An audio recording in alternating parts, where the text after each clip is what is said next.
কেন ভগবান শিব একটি কুমিরের রূপ ধারণ করেছিলেন? এই ঘটনাটি মহাদেব ও দেবী পার্বতীর বিবাহের পূর্বে ঘটে। মহাদেব, যিনি সকল দেবতার আদি দেবতা, যিনি ত্রিকালদর্শী পরমেশ্বর, যিনি কালেরুকাল মহাকাল, যিনি ত্রিলোকের স্বামী, তাকে স্বামীরূপে প্রাপ্ত করা কোনো সাধারণ নারীর পক্ষে সম্ভব নয়। এমনকি আদিশক্তি দেবী পার্বতীর পক্ষেও তা সহজ ছিল না। যখন নারায়ণ ও দেবী লক্ষ্মী কৈলাসে মহাদেবের কাছে দেবী পার্বতীর বিবাহের প্রস্তাব নিয়ে যান, তখন নারায়ণ মহাদেবকে বলেন, আমার ভগিনী পার্বতী রাজকন্যা, ছোট থেকেই নানা সুযোগ সুবিধার মধ্যে বড় হয়েছে। বিবাহের পর কৈলাসে থাকতে হলে তার এক রাজপ্রাসাদের প্রয়োজন হবে। কিন্তু মহাদেব যে সংসারের বিষয়াসক্তি মোহমায়ের ঊর্ধ্বে, তাই তার সহধর্মিণীকেও একই পথের পথিক হয়ে কৈলাসেই বসবাস করতে হবে।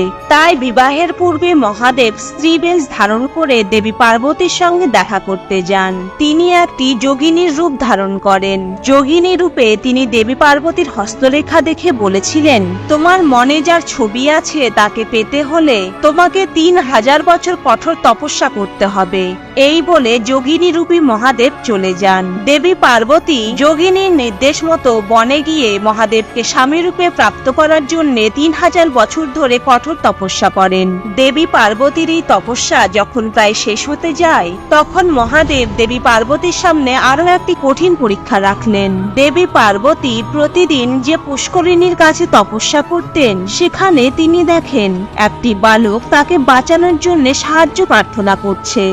মা, আমাকে বাঁচাও, মা, আমাকে বাঁচাও। দেবী পার্বতী দেখেন বালকটি একটি কুমিরের কবলে পড়েছে। দেবী পার্বতী কিছু করার আগেই কুমিরটি বাচ্চাটিকে নিয়ে চলে যাচ্ছিল।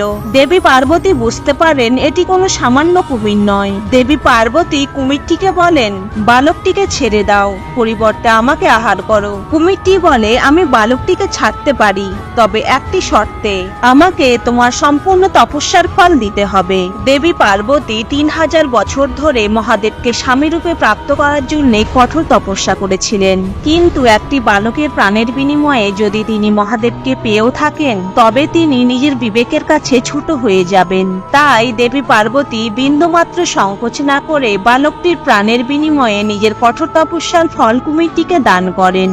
আসলে এই কুমিরটি আর কেউ নয়, স্বয়ং মহাদেব ছিলেন। তিনি দেবী পার্বতীর মন যাচাই করতে কুমির বেশে এই পরীক্ষা নিয়েছিলেন। তিনি দেখতে চেয়েছিলেন দেবী পার্বতী তপস্যার ফলস্বরূপ স্বামী রূপে মহাদেবকে প্রাপ্ত করার ইচ্ছা রাখবেন, নাকি জগৎজননীর প্রকৃত কর্তব্য স্বরূপ জগতের সকল জীবের রক্ষার দায়িত্ব নিয়ে কঠোর তপস্যা অবলীলায় দান করবেন।